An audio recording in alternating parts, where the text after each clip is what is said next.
Welcome to MA Classroom Competitive. Hope all of you are well. We are going to solve problem of physics now. Now start. Question number 1. An engine has an efficiency 1 by 6 when the temperature of the sink is reduced by 62 degrees Celsius. Its efficiency is doubled. Temperature of the source is option A 124 degrees Celsius, option B 37 degrees Celsius, option C 62 degrees Celsius, option D 99 degrees. We know the efficiency of an engine is given by the formula eta is equal to 1 minus T2 by T1. Here T2 is the temperature of the sink and T1 is the temperature of the source. In the given question mentioned that the efficiency of the engine eta is equal to 1 by 6. So T2 by T1 is equal to 1 minus eta is equal to 1 minus 1 by 6 is equal to 5 by 6. Again, as the temperature of the sink is reduced by 62 degrees Celsius, so we can write T2 minus 62 temperature of the sink by temperature of the source T1 is equal to 1 minus eta is equal to 1 by 1 minus 2 by 6, as the efficiency of the engine doubled. So 6 minus 2, 4 by 6 is equal to 2 by 3, or T2 minus 62 is equal to 2 by 3 T1 is equal to 2 by 3 into 6 by 5 T2 from the equation 1, as T1 is equal to 6 by 5 T2, or 1 by 5 T2 is equal to 62, or T2 is equal to 310 Kelvin is equal to 310 minus 273 degrees Celsius is equal to 37 degrees Celsius. And we have to define or calculate the value of the source. So T1 is equal to 6 by 5 T2 from the equation 1 is equal to 6 by 5, and the temperature of the sink we calculated 310 is equal to 372 Kelvin is equal to 372 minus 273 is equal to 99 degree Celsius. A Carnot engine whose sink is at 300 Kelvin has an efficiency of 40%. By how much should temperature of the source be increased so as to increase its efficiency by 50% of original efficiency? Option A 275 Kelvin, option B 325 Kelvin, option C 250 Kelvin, option D 380.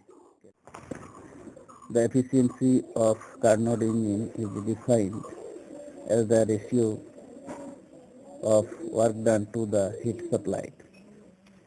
Hence, eta is equal to work done by heat supplied. W by Q1 is equal to Q1 minus Q2 by Q1. Q1 is the supplied heat, Q2 is the rejected heat to the sink. So, work done Q1 minus Q2 by heat supplied Q1 is equal to the efficiency is equal to 1 minus Q2 by Q1 is equal to 1 minus T2 by T1, as the temperature is proportional to the heat. So we can write in place of Q2 by Q1 T2 by T1. So efficiency is equal to 1 minus T2 by T1.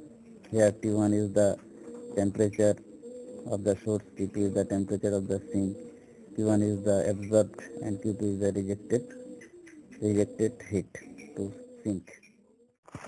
As given in the question, eta is equal to 40% is equal to 40 by 100 is equal to 0.4. So 0.4 is equal to 1 minus 300 Kelvin temperature of the sink by T1 temperature of the source.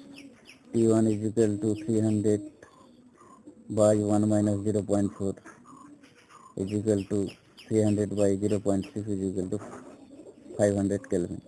Let the temperature of the source be increased by x Kelvin, then the efficiency become, let the new efficiency eta dash is equal to 40% plus 50% of the previous efficiency.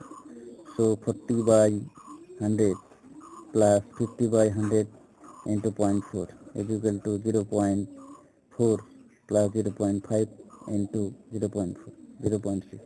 Hence, the new efficiency 0.6 is equal to 1 minus 300 Kelvin temperature of the sink by 500 Kelvin plus X temperature of the source. Hence, 300 by 500 Kelvin plus X Kelvin is equal to 0.4. 500 Kelvin plus X is equal to 300 by 0.4 is equal to 750 Kelvin. X is equal to 750 Kelvin minus 500 Kelvin is equal to 250 Kelvin. So that question number 3. Consider two rods of same length and different specific heat S1, S2 each, thermal conductivities K1, K2 each, and areas of cross section A1, A2 each, and both having temperature T1 and T2 each at their ends. If their rate of loss of heat due to conduction are equal, then option A K1 A1 is equal to K2 A2, option B K1 A1 by S1 is equal to K2 A2 by S2, option C K2 A1 is equal to K1 A2, option D K2 A1 by S2, K1 A2 by S.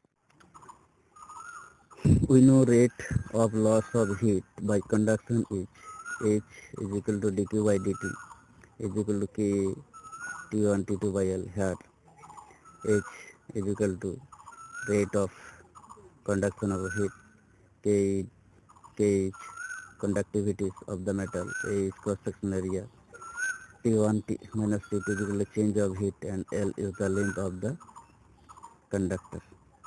All symbols have their usual meaning. For first rod, we can write H1 is equal to K1 A1 into T1 T2 by L1. For the second rod, H2 is equal to K2 A2 into T1 minus T2 by L2.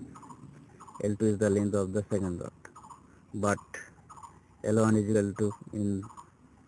equal to of same length is given in the question, and H1 is equal to H2, same rate of loss of heat through the conduction.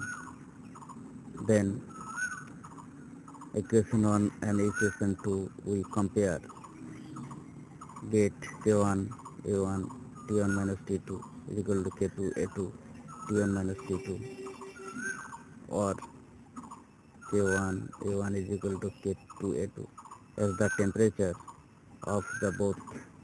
temperature change of the both rod T1 minus T2 is same. Now we concluded here. We shall solve another problem in another time. Like, share, comment and subscribe. Thanks to all.